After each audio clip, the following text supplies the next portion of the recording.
Welcome to Tech Ascent, the podcast where we dive into the trends, strategies, and success stories that are reshaping the tech landscape as we know it today. I'm your host, Oliver Clingain. I'm also the founder of Ascension, the premier business development partner within tech. Today, we're joined by a very exciting pioneer in the tech space, joined by Nick Evans, the founder and CEO of Avocado, and also the previous founder of Tile. Nick, welcome to the show. Hey, Oliver, great to talk. Great to connect. Awesome. Thank you so much for coming on. Would you mind telling the audience a little bit about yourself and kind of a little bit about your background? Sure. Okay. Um, worked as an engineer for years, studied computer engineering. I've just always loved engineering in the real world for real people, I guess. First foray into that as a founder was Tile. Now working on Avocado, which is a restaurant point of sale. Very hands-on, very much in the real world, right? There's just something fun about taking what is new but very complicated and hard to use and turning that into a product and seeing how that changes people's lives. It's such a cool time to be alive right now, where there's so many people doing that and doing that at such a fast rate. So yeah, excited to be a part of that. No, awesome. And I can already tell how passionate you are about building companies, kind of building technology.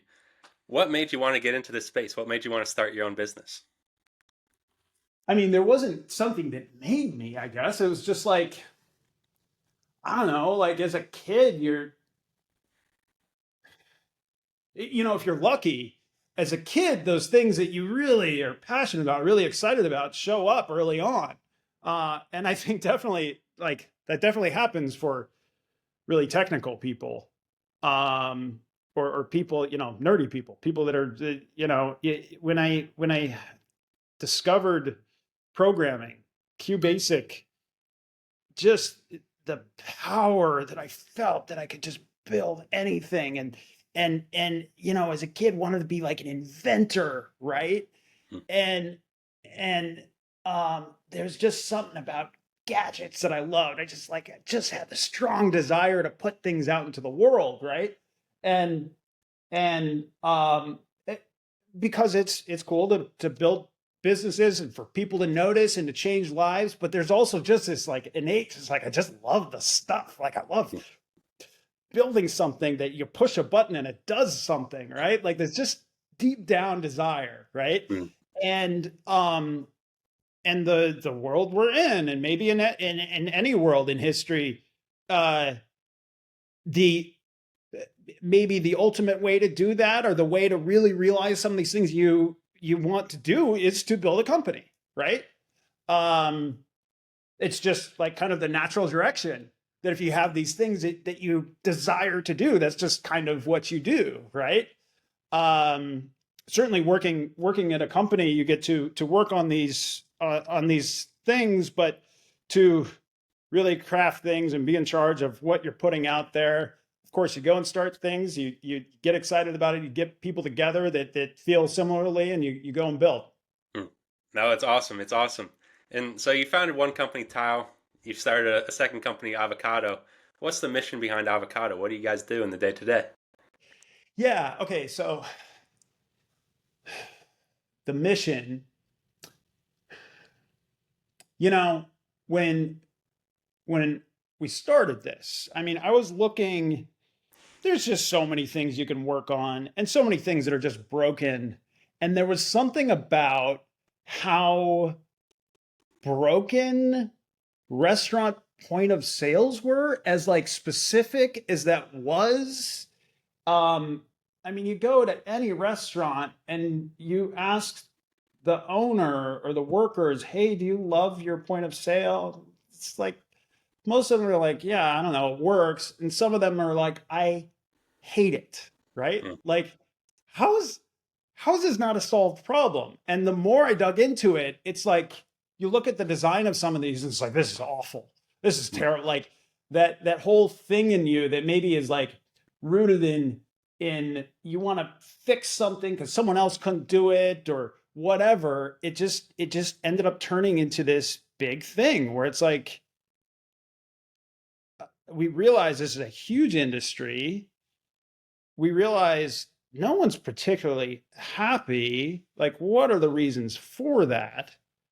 And it's a huge problem scape. There's so many problems, and they're all kind of fun, really tricky problems. So many of them in the real world, so many of them dealing with people, so many of them, of course, dealing with tech, right?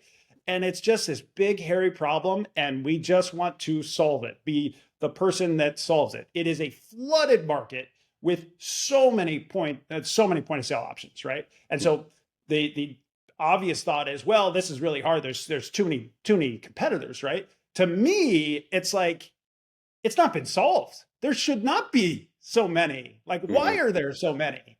It's because no one's actually solved it yet. So, Yeah. okay, the mission. You asked about the mission. The mission is just to build a point of sale that people love. Like that's kind of the plain and simple version of it, right? Something that people don't hate at the very least. Fantastic. It's a great mission to be on. And with that, there's a you mentioned the amount of problems with POSs. There's a lot of competition in the space. In this next question, there's a lot of ways you can answer it. So I'm kind of intrigued to see how you're going to go about it. With new platforms, there's always that product market fit problem. How do you go about kind of identifying yours? How do you go about building it out? That will always be kind of an interesting question because it's one where there's not an obvious answer. And the answer is always changing for different landscapes, right? And it's not something that can really be drawn out of data necessarily either, right? Um, it and even while you're going through this product market fit phase trying to get there, you don't know if you're there. Like, if you're lucky, after grinding and grinding for months, you'll kind of wake up miserable from customer inbounds being overwhelmed, and you're like, oh yeah, I guess this is product market fit. And your reward is just like an enormous amount of work to do because you achieved that, right? So, what was your original question? How do I think about product market fit? Yeah, how do you approach it? Being a two times founder, how have you approached it Yeah, in the past? What do you do now? there's no real easy answer to it. And like we're always searching for, okay, what's the manual I need to read in order to like do this, and the answer is what you already know deep down in your gut, and you repress for whatever reason because it's a lot of work. You go and talk to your customers, they inform you on what their struggles are, what their potential solutions are. You sit, you think through it, you talk through it with your team, you build something, deploy it, see how it worked, and do that over and over for a long time until you start having people pounding on your doors, right? Mm-hmm. Now, you also have to leave room. And this is an important step that I see a lot of people miss. What I just said can get you really far and you can build a really great business. But to build really, really great products that aren't just B2B, you got a bunch of users because they have this problem and this kind of solves this problem. To build really great products, you need to have this room of really something that comes from you deep down, like your desires, what you want to put out into the world and the way that you want to put it into the world, right? We all know all the Steve Jobs stories, and it's kind of sad that it's almost fading away, right? But those stories and those lessons, they still ring really true. To really have a strong opinion on the way things should be, and that opinion come from you really obsessing about a problem, not just being an a-hole CEO that wants to like, this is how it should be, like really dig in and understand it, and have the determination to put that your method out into the world the way you want to see it, and to be able to make mistakes sometimes, right? And make a mistake and pick yourself up and then try and push it out your own way again. That's what makes great products. To a certain degree, when there are a lot of options in the marketplace for something and they all work pretty well, once you get to that level, people start your customers, they start wanting to see some semblance of your opinion in the product and your personality, right? um, they want to a certain degree, as long as their problems are all solved, they want to be guided and to be a part of what it is you're building, right? That's what actually excites people. Now, like I said, you can't get to that. You don't get the permission to do that unless you really solve all the core problems, right? Hmm. But when you can really push beyond that and really obsess over all the details and what you want to bring to the world, that's how you build a great product. No, that's a fantastic background. I don't think I could have expected a better answer. I love the way you approach that. Thank And you. you mentioned there towards the end, there's kind of that next level of when the customers are excited, that they want to give their kind of inputs, feel that kind of personal connection. When you say that, is that more on a allowing them to give feedback and implementing the feedback into the product, or is that more on a personal brand to kind of getting your name out there? What does that look like? I mean,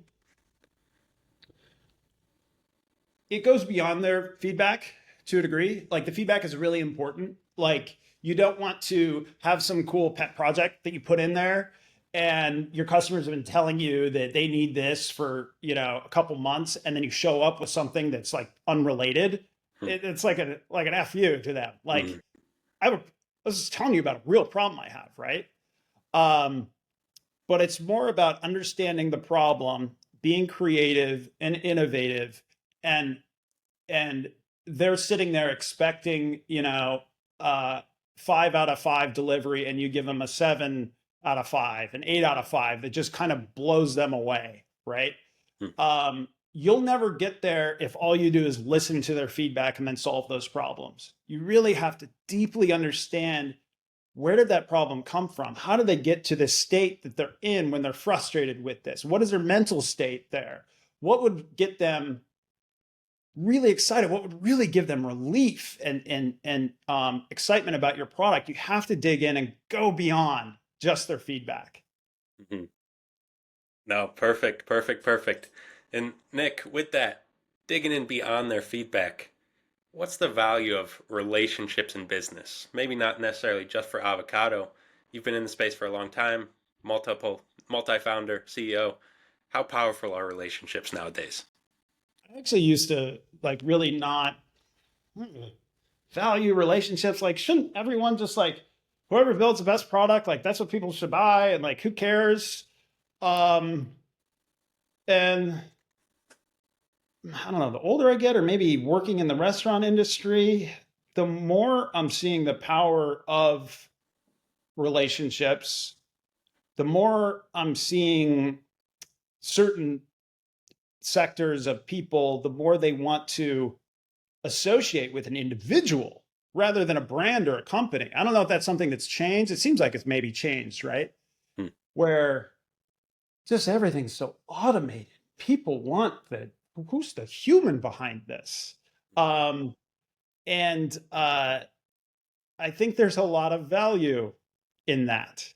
And I know there's a lot of value in relationships early for a company, because there's only so much you can build. Your job is to take a little bit of cash and be as efficient as possible with it. You can't build everything, right? And so what do you do with that? Do you have unhappy customers with a product doesn't have all the features they expect, or you dig in and you build this relationship and you solve their problems on a personal level, rather than wait for this new feature release that's coming in 2 months? Just dig in and solve it. Actually use your deficiency on your product and your feature set to dig in, build a relationship, show them how much you care. That actually is such a powerful, actually really efficient way to build love for your company and your product, where you don't need a ton of resources to do this. Mm-hmm. And so many good things come from these relationships, like we keep talking about customer feedback and everything, right? It's really important. Now, I don't know if that's a type of relationship you're talking about, whether it's with your customers or with others in the industry. I don't know. Everything, all of the above. That was great. Great, And great, we can keep going down this relationship route. You mentioned great. earlier, you brought up Steve Jobs. Is there anybody being over your entrepreneurial journey that you've had a great relationship with, whether it be from up close or from afar? Maybe somebody you looked up to, or a mentor, anything of the sort? A little bit weird. Um, just I like to hang with other peer founders, other people that are mentors. There's something in me that just thinks I know better than everyone else, I guess, which is like, Hey, it's a which okay. is, You've gotten which to is this a point. flaw. I don't know, but it's got me this far, I guess. I don't know. You keep it in check in personal situations, right? Um, and then, I've found people struggle with this, myself struggle with this, where I think a lot of founders get lost in what they're supposed to do and they look to an authority on what they're supposed to do and look for mentors and guidance and that works. It can work. Um, but what I found that's a lot more meaningful, impactful, and more appropriate for a venture-backed startup is digging in and understanding yourself and the way you want to do things. Um, which is weird and challenging, right? Um, mentors, no, but when you really dig down deep, you usually know what to do. Yeah, Hmm. you talk to others, you see what they've done, you take others' advice, peers, you ping them. That's one thing that's really great about San Francisco, actually, is that people are really shockingly helpful. That was surprising when I first moved here. If you have a real problem and there is an expert on it, hit them up on LinkedIn. Like, say, I need your help. Like, what would you do? And like, people jump on calls all the time. It's Hmm. fascinating, and underrated. So I don't have a specific mentor that I go to over and over, but just to have this community of people here or to reach out to people and to be able to bounce things off them. I mean, founders typically they're building it because they love this stuff. They like to dig in and help, you know? Hmm. So I do tap into that. Someone I look up to, yeah, Elon Musk, um, have for years. Um, he's just like the ultimate founder. Um, Kind of one of those guys where it's like, man, you kind of feel like you're just not doing much with your life when you compare yourself to Elon Musk, Yeah, he's putting which is a people good on Mars. motivator, but also can kind of get you down. But you know, uh, I don't know him. I don't talk to him, but he's a shadow mentor. What would Elon do, right? Yeah, it's a good question to ask yourself. No, no, I think that's perfect. How long since you obviously founded Tile before Avocado? How long ago was that? Oh, I founded Tile 2012. 2012. So you've been Yeah. a entrepreneur for about 13ish or so years, give or take. Yeah, I guess so. Yeah. Yeah. What do you think is kind of the some of the biggest lessons you've learned then over the past 13 years? Um. And you Oh, can go about it if you could rewind the day you're starting Tile. If you could tell yourself one thing, what would that one thing be? well, one thing I learned, and unfortunately, I learned this early on, and I think this is the best, most universal advice uh, that you can give someone, and it's advice on advice, and is only take advice from people that are in a situation that you want to be in. Don't listen to people that don't know what they're talking about. You need to be really open minded. You need to take in a lot of information. And it's really hard to kind of sort through who said that, whatever. Like, don't talk to people that don't know what they're talking about with your business. Hmm. Hmm. Your customers, they know a lot about what they want, right? Maybe other founders that have been in a similar situation. Investors, no, they don't know what the hell they're talking about ever, like ever.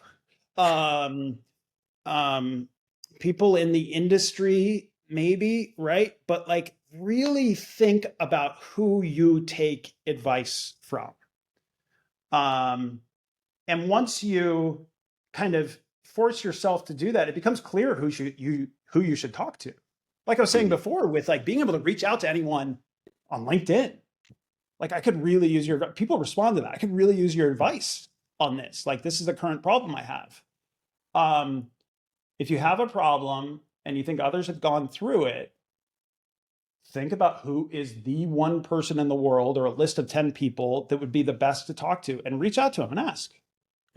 Don't talk to your buddy about your business idea at a bar that like the guy, I don't know, has never worked in the industry before. He doesn't know what he's talking about. That's fine. You can talk about certain things, but like choose your advice wisely. No, that's great advice on advice about advice.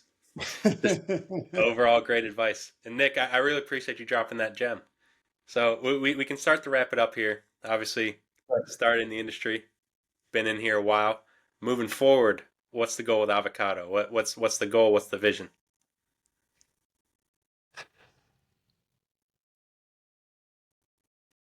I just want it to feel obvious for restaurants that, of course, they should choose Avocado for their point of sale and tech stack. I want, and it's starting to happen, and it's so beautiful to see when we give someone a demo, they're like, oh God, like, why hasn't it been like this before? Right? Like those moments, that's when you really take over an industry, when you make everyone else feel dated, right? I just want to achieve that, right? I want to achieve that because that certainly is a strong indicator that the company will do well. But there's kind of this like, finally, I achieved what we set out to do. Is just fix this problem, right? Reach the promised land. Right. No, awesome. Nick, I really appreciate you coming on. It sounds like you guys got a great vision. I'm a big fan of what you guys are doing with Avocado, and I think you're going to hit that point. I think all the restaurants are going to buy in pretty soon. They're going to catch wind, and they're going to hop on board. Thank you. Great to talk, Oliver. Really Thank you, Nick.